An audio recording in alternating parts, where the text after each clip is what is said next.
तो दोस्तों स्वागत है आपका हमारे YouTube चैनल विद्या इजेड में। अभी हम अध्याय 2 बहुपद 2.1 पढ़ाने वाले हैं। तो चलिए फर्स्ट क्वेश्चन देखते हैं इसका।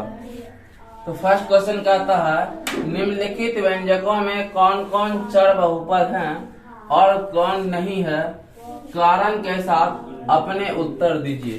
यानी क्वेश्चन कह रहा है कि इसमें से कौन कौन बहुपद है और कौन कौन बहुपद नहीं है, अगर है तो इसका कारण देना है। तो चलिए, तो सबसे पहले हम क्वेश्चन को सॉल्व करने से पहले हम समझते हैं बहुपद के बारे में। बहुपद होने के लिए जो नियम चाहिए उस नियम के बारे में बात करते हैं। बहुपद होने के नियम, बहुपद होने के लिए कौन कौन सा नियम चाहिए। तो फर्स्ट नियम कहता है चर यानी ABC का घात, चर यानी ABC का घात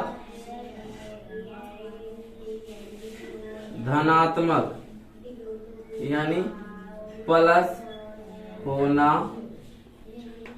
चाहिए। रूल नंबर 1 कहता है कि चर का मतलब हो गया ए से लेकर जेड तक जितना भी लेटर है वो चर कहलाता है और उसका घात हमेशा धनात्मक यानी प्लस में होना चाहिए। और रूल नंबर 2 चर यानी A to Z यानी ए से लेकर जेड तक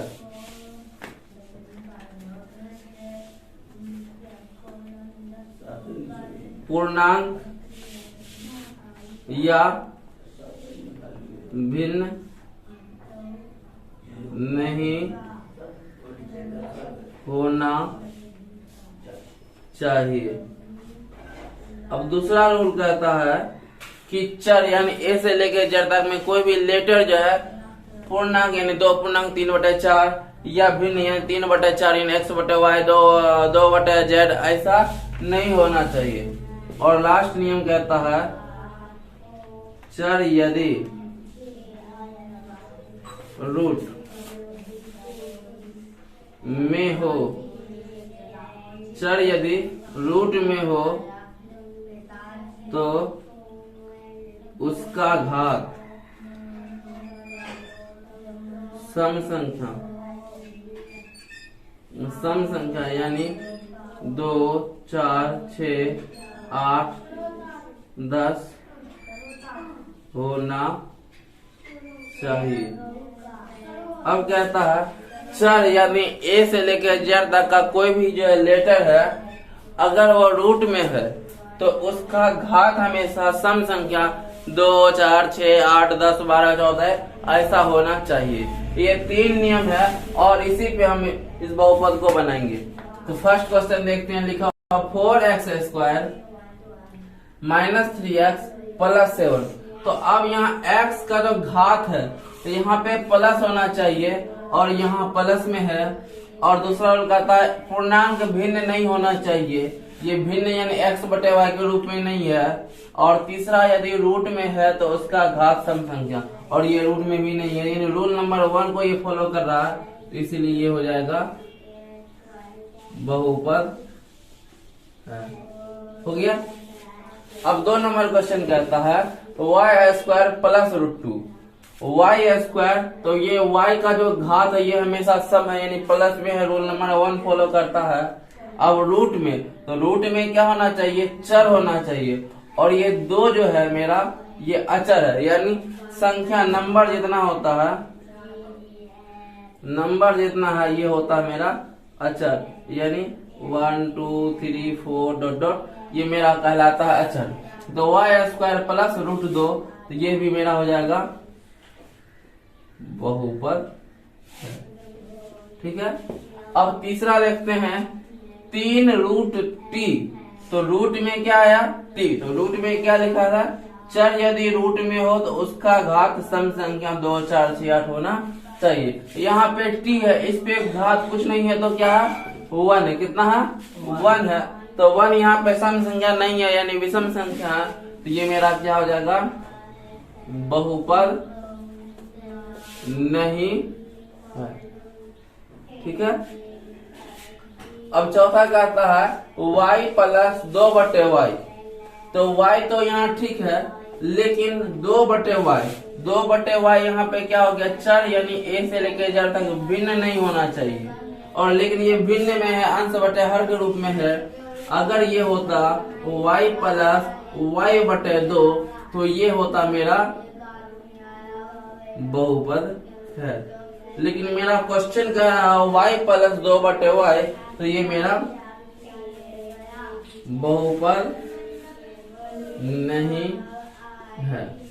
अगर इसको हम थोड़ा और डिफाइन कर ले तो हो जाता है मेरा y प्लस 2/y, तो इसका एलसीएम लेंगे तो हो जाएगा y, तो y² प्लस 2। तो यहाँ पे y² प्लस 2 ये तो बहुपद है, लेकिन नीचे में जो y ये किस रूप में आता है, रूल नंबर 2 यानी भिन्न के रूप में नहीं होना चाहिए, तो भिन्न के रूप में है, तो इसलिए मेरा ये क्या हो जाएगा, बहुपद नहीं है। ठीक है। और लास्ट देखते हैं हम, x पे पावर 10 प्लस y पे पावर 10 प्लस z पे पावर 10। तो ये रूल नंबर 1 को फॉलो कर रहा है कि ए बी सी जितना है इसका घात हमेशा प्लस होना चाहिए, और ये सब प्लस में है, और ये रूल 2 और 3 इसमें है ही नहीं, तो लिखेंगे ये बहुपद है। ठीक है। सेकेंड नंबर क्वेश्चन कहता है निम्नलिखित में से प्रत्येक में x² का गुणांक बताएं। निम्नलिखित में से प्रत्येक में से x² का गुणांक बताएं। तो x² तो ठीक है, गुणांक कहते हैं, तो गुणांक के बारे में थोड़ा चर्चा कर लेते हैं। गुणांक कहेंगे चर के साथ सामने जो अंक गुना रहता या होता है वह अंक गुणांक कहलाता है। गुणांक कहलाता है। तो अभी हम लिखे हैं चर के सामने जो अंक गुना रहता या होता है वह अंक गुणांक कहलाता है। अब एग्जांपल देखते हैं, इसे समझते हैं। अब लिखते हैं जैसे कि हम 2x², तो x² के सामने किस कौन संख्या गुना 2, तो लिखेंगे यहाँ पे बराबर में x² का गुणांक बराबर हो जाएगा 2। ठीक है। अब अगर और देखते हैं, अगर क्वेश्चन आ जाता है x² प्लस x, तो इसमें कोई पूछेगा हमको x का गुणांक, तो x का गुणांक। अब यहाँ देखते हैं x का गुणांक, तो x यहाँ पे ये है, तो इसके सामने कितने से गुना है, तो जब कुछ नहीं है तो 1 से है। कितना से है, 1 से, तो इसका गुणांक हो जाएगा 1। ठीक है। तो अब क्वेश्चन पे चलते हैं। तो कह रहा 2 प्लस x² प्लस x, इसमें हमको बताना है सिर्फ x² गुणांक, तो लिखेंगे x² का गुणांक। तो x² कहाँ, ये है। अब इसके सामने कोई डिजिट नहीं दिखा रहा, इसके आगे कितना होगा, 1 है। कोई भी संख्या में अगर कुछ नहीं रहता तो वो हमेशा 1 से गुना रहता है। यहाँ 1 है तो इसका गुणांक हो जाएगा 1। अब यहाँ देखते हैं question number 2 minus x² plus x³ में x² का गुणांक। तो x² यहाँ देखते हैं, यहाँ भी कुछ नहीं शो कर रहा था, यानी कुछ नहीं, तो यहाँ पे 1 है, तो 1 लिखेंगे। लेकिन यहाँ इसके सामने माइनस का साइन है, तो -1 हो जाएगा। ठीक है। और यहाँ हो जाएगा 3 नंबर में x² का गुना। तो x² कितना लिखा है, यहाँ देखते हैं π/2 लिखा हुआ है, तो हो जाएगा मेरा π/2, ये मेरा आंसर। और लास्ट देखते हैं, ये लिखा √2x - 1 में x² का गुना। तो अब यहाँ पे इस क्वेश्चन में x² का ही है ही नहीं, सिर्फ लिखा हुआ √2x - 1। तो जब यहाँ पे x² नहीं है तो इसका आंसर हो जाएगा 0। ठीक है, तो अब नेक्स्ट क्वेश्चन देखते हैं। क्वेश्चन नंबर 3 कहता है 35 घात का द्विपद और 100 घात का एक पदी बहुपद का एक एक उदाहरण दे। यहाँ पे है कि 35 घात का द्विपदी बहुपद चाहिए और 100 घात वाला एक पदी बहुपद का हमको उदाहरण देना। तो द्विपद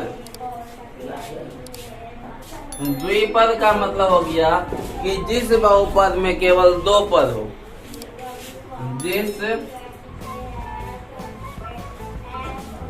जिस बहुपद में केवल 2 ही पद हो, जिस बहुपद में केवल 2 पद होगा उसको हम कहेंगे बहुपद। अब जैसे एग्जांपल देखते हैं, 2x² + 5 9x³ - 4, ये सब मेरा द्विपदी बहुपद का उदाहरण है। 3x - 6, यहाँ पे देख रहे हैं ये 1 1 2 1 1 2, ये मेरा द्विपदी बहुपद का उदाहरण है। अब कह रहा एक पदी बहुपद, तो जिस पद में केवल एक पद हो, जिस पद में केवल एक पद हो, x हो सकता है, 10x हो सकता है, 9 हो सकता है, 10y³ कुछ भी हो सकता है।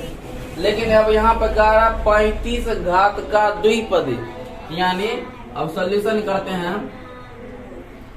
35 घात का द्विपद बहुपद, अब 35 घात वाला द्विपदी चाहिए, तो कुछ भी ले लेते हैं अपने मन से, 2x + 5। अब घात कितना रखना है इस पे? 35, तो यहाँ पे हम रख देते हैं 35। बहुत सारा हो सकता है, 3x पे पावर 35 - 4, x पे पावर 35 + 10, यानी कई सारा एग्जाम्पल हम इसका दे सकते हैं। ठीक है, अब देखते हैं एक पदी बहुपद, तो 100 घात वाला एक पदी बहुपद। अब यानी एक पद, यहाँ पे हम एक पद पढ़ाए हैं, कुछ भी ले सकते हैं, x ले सकते हैं, 10x ले सकते हैं, 9 ले सकते हैं, 10y³ ले सकते हैं, बहुत सारा कुछ ले सकते हैं। घात चाहिए 100, तो 100 रख देते हैं, यहाँ 3 की जगह रख देंगे 100, यानी हम कई सारा एग्जाम्पल ले सकते हैं जिसके घात होना चाहिए हमको 100। ठीक है, तो क्वेश्चन नंबर 3 कंप्लीट हो गया। अब हम कल जो है फिर क्वेश्चन नंबर 4 और क्वेश्चन नंबर 5 कवर करेंगे। तो ठीक है, मिलते हैं नेक्स्ट वीडियो में।